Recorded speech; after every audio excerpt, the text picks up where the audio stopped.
Alaska is truly the real operational fort for North America. I know we have forts in other states, but we have Russian bombers that overfly our state, if not twice, maybe 3 times a month.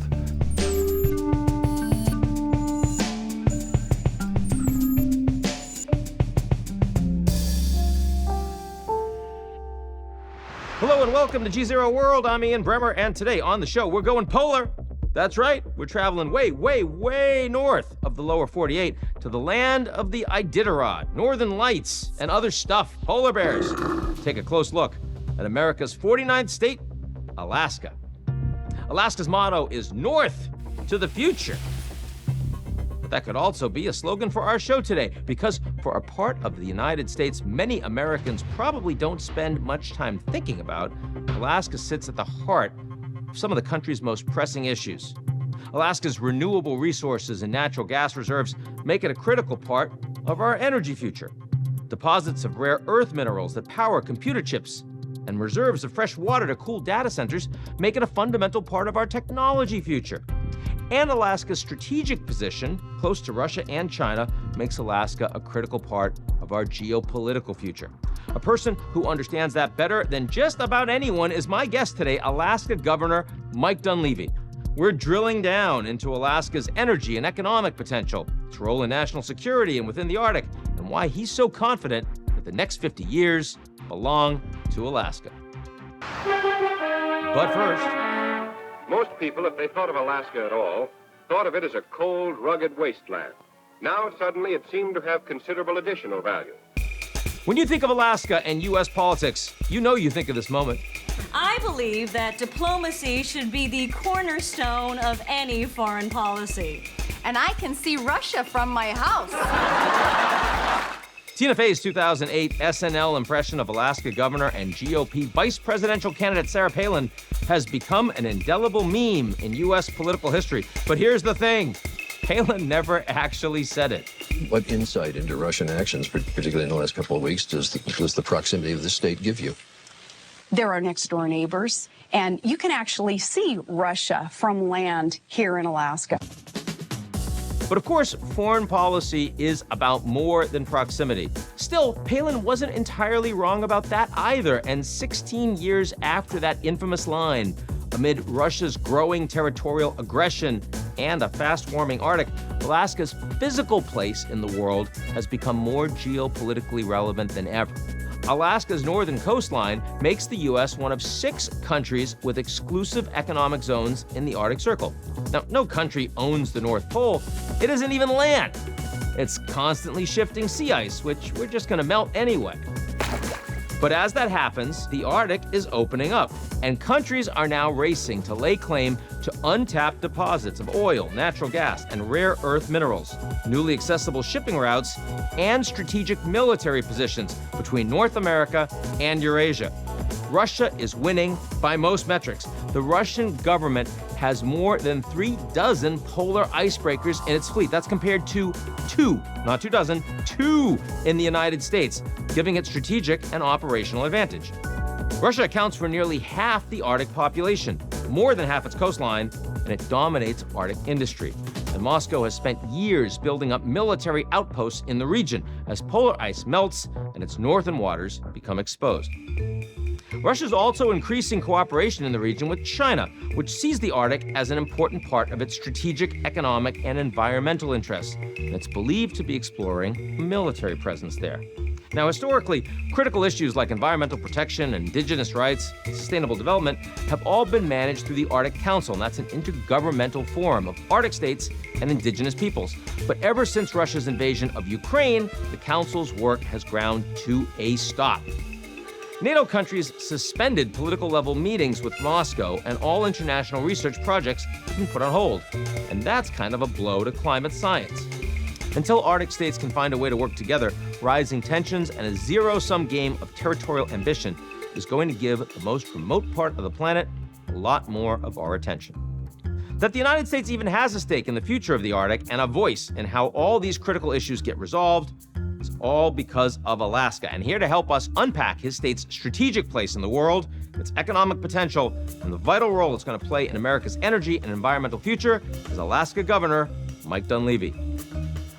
Governor Mike Dunleavy, so good to have you on GZERO World. It's great to be here, Ian. So, I mean, most Americans are from the lower 48. They don't spend a lot of time in Alaska. They think of like beautiful territory. They think of a lot of resources and polar bears. What is the single thing that you think most Americans need to better understand about your state? That we are an energy and economic giant, and we are the Arctic and Western Pacific sovereign for the United States of America.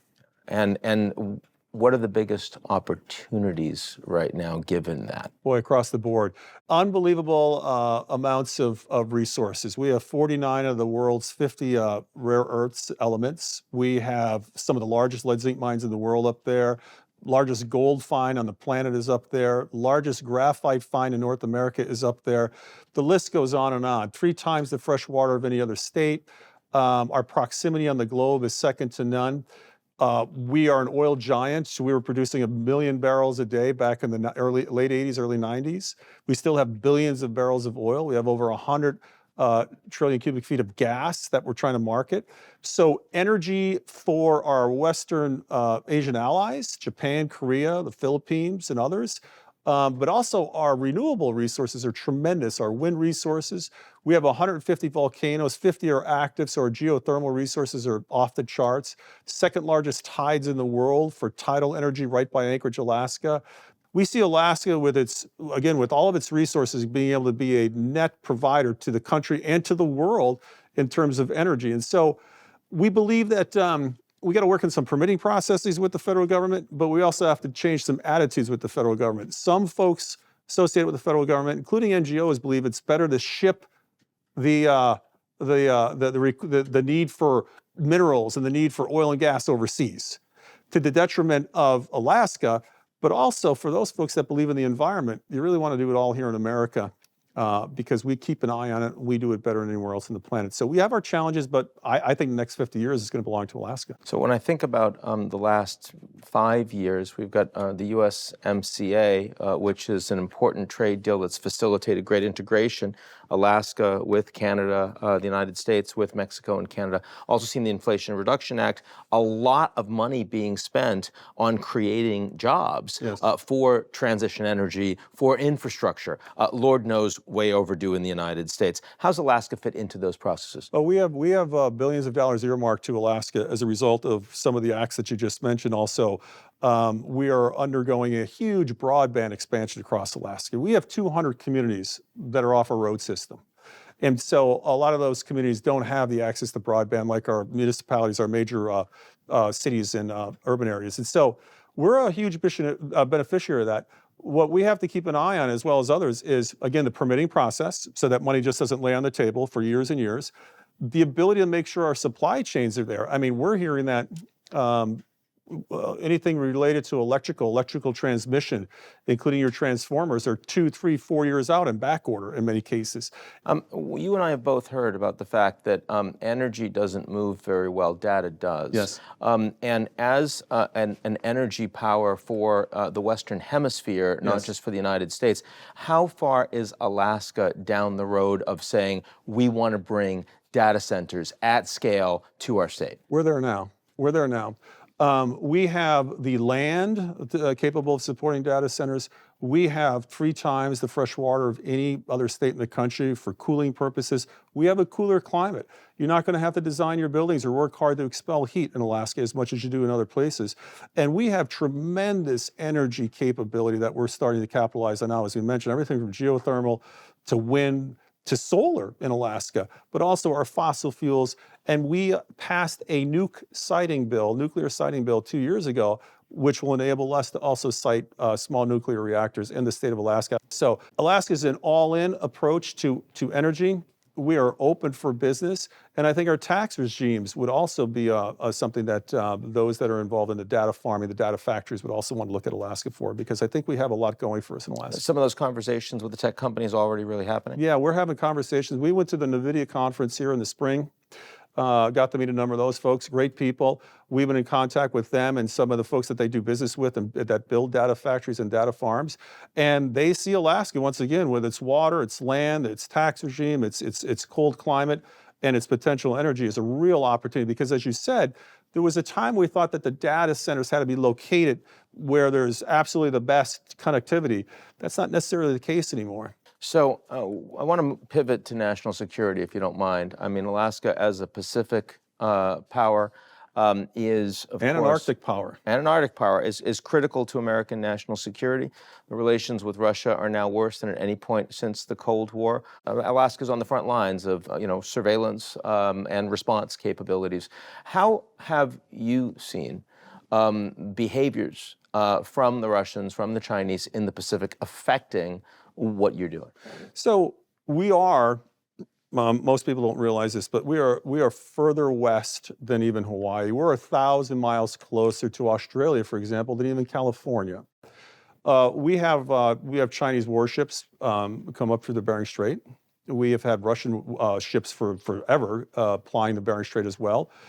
We are within the reach of the North Korean missiles in Alaska. So Alaska is truly the real operational fort for North America. I know we have forts in other states, but we have Russian bombers that overfly our state, if not twice, maybe 3 times a month. And our Air Force capability up there obviously moves them out. So we're seeing more activity. We know that there are issues in Asia, including Taiwan and China. And if there is conflict there, Alaska is going to be, unfortunately, part of that, because the military presence that we have in Alaska will probably end up supplying a number of troops and equipment and personnel to deal with that conflict at whatever level that's going to be. And so Alaska is a true operating fort. We're on the front lines. We're 2.5 miles from Russia, literally, between the island of Little Diomede and Big Diomede, Little Diomede being American, Big Diomede being Russian. We see Russia, as mentioned, we see Chinese warships, and we have interceptors to help deal with Korean missile threats. So heightened activity, and I would anticipate we're probably going to see more focus on our military in the future, and that probably should happen. And coordination between the Chinese and the Russians against Siberia, huge amount of territory, not a lot of people. Most of that investment, to the extent that it's happened, has been Chinese of late. How do you think about that?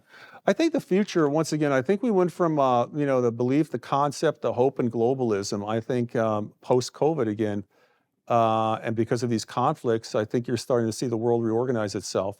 And I think you're going to see it reorganize itself into, for lack of a better term, regionalism.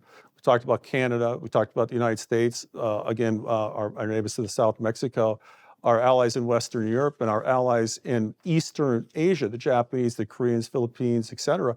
I think you're going to see more coordination between those countries, as you will between China and Russia. Some have laid out a future in which China is going to really invest in Siberia for the purpose of their resources, whether it's power, whether it's dams, whether it's roads, et cetera. It makes sense from that perspective that they're on the same continent, they're in close proximity. So I think you're going to see regionalism. I think you're going to see more and more cooperation between the Chinese and the Russians. And I think you'll see more cooperation between the North American sovereigns and our allies in the Pacific, as well as our allies in Europe. And you mentioned the Arctic. It's one of the few places that we see the Canadians actually doing a lot more than the United States on balance. Talk about how Alaska is playing a greater role in the Arctic, given the geopolitical challenges right now. Well, we've always had a great military presence up in Alaska. We have a robust Air Force with some of the best technology, F-35 fighters, large Army presence, largest Coast Guard presence in the United States is there. We are lacking on things, though, for example, and surprisingly, like icebreakers. We only have 2 in the United States. Because of Alaska's position and what is happening now geopolitically, and with a warming Arctic, Alaska should have a minimum of 5, in my opinion, 5 icebreakers. We've always had close cooperation with Canada. We have a joint Canadian post at Fort Elmendorf Air Force Base. We work jointly and closely with the Canadians on Arctic sovereignty, Arctic security. Probably going to see that increase given what's happening with, as mentioned earlier, with the North Korean threats, Chinese plying the waters in the Bering Strait, and as well as a robust but probably increasing Russian presence. I think what happened, Ian, was over the decades, we did have a robust military presence in Alaska. And I think that, and the fact that for many months in the year, the parts of Alaska are frozen, right? The Chukchi Sea, the Arctic Ocean, the Bering Sea, that's changing. The geopolitical equation is changing. The post-COVID issues, as we mentioned, with realignment of alliances and countries is changing. And again, China is flexing its muscles in the Bering Strait and in the Arctic. That's changing as well. So I think as a result of that, you're going to see, I hope to see a different approach by Washington involving our armed forces in Alaska. And I haven't asked you, but I mean, obviously, economic opportunities because suddenly, the Arctic's passable, the shipping lanes. Also, life is changing in terms of, climate on the ground. I see that, a lot of your ice roads are no longer passable, things like that. What's the biggest impact that you are feeling that needs to be addressed from the fact that climate for our frontier state is changing pretty dramatically? Again, I think you're going to see more opportunities, to be honest with you, in the Arctic in terms of shipping. I think you're going to see some sea routes open up over the next several decades. And Alaska is going to, I think, poised to benefit from that because you have to come down through a pinch point, if you look at the map, called the Bering Strait. And Alaska is part of that, and Russia is part of that. And so I think there's opportunities for Alaskans, especially on the northern and western coast, to make sure that we're there to be able to supply and help ships in distress. I think you're going to see a larger Coast Guard presence over time there to help with the same issues. I think like the Panama Canal, I think the North is going to have its own version of the Panama Canal, and it's going to be Alaska's, like I mentioned, Alaska's decade and next 50 years. I think it'll be Alaska's half century. So before we close, I have to ask you at least a question too about the election in the United States. Yes. And look, Alaska's not exactly, sort of up for grabs. It's not a swing state, but of course it's relevant. Tell me a little bit more about what you think this election means for the country, where you think we are as a democracy right now. Well, under President Trump, every opportunity that we had a discussion with his administration and the president himself on was, in my opinion, taken advantage of. I mean, we would have conversations with the administration, the president himself. He would fly to Alaska on his trips over to Asia. We would meet. It was always a conversation, what can we do for Alaska? How can we help Alaska capitalize on its opportunities? It was consistent. Unfortunately, there were commercial conversations, the business conversations. Business conversations, correct. Whether it's our mining, whether it's our oil, our timber, you name it, correct. This administration, unfortunately, it's been the opposite. And I think that's been driven by, to be perfectly honest with you, NGOs related to the environmental world. A lot of folks view Alaska not as a state, but as this jewel that should be a national park. The fact of the matter is, it is a state. It's the 49th state. Millions of acres were already taken off the table and put into federal parks and monuments, but there are still people that want to continue that process. Alaska's Constitution and Alaska's Statehood Act is unique amongst all the states. We were not going to be allowed to become a sovereign, a state, in 1959 unless we agreed to collectivize all of our resources under the sovereign. So unlike Texas, which is really the largest state in terms of private land ownership, Alaska is the opposite. We had to collectivize our resources. And the reason for that is the federal government did not believe we could pay for our way with a broad-based tax like a sales tax or an income tax. So they compelled us to do that to compel us to develop our resources. That promise on their side has fallen short, especially under this administration. I just wish under the last 4 years that the federal government in Washington would realize that Alaska is a solution to a lot of the problems that we are looking at in terms of mining, in terms of timber, oil, and gas. Governor Mike Dunleavy, thanks for joining us. Thank you.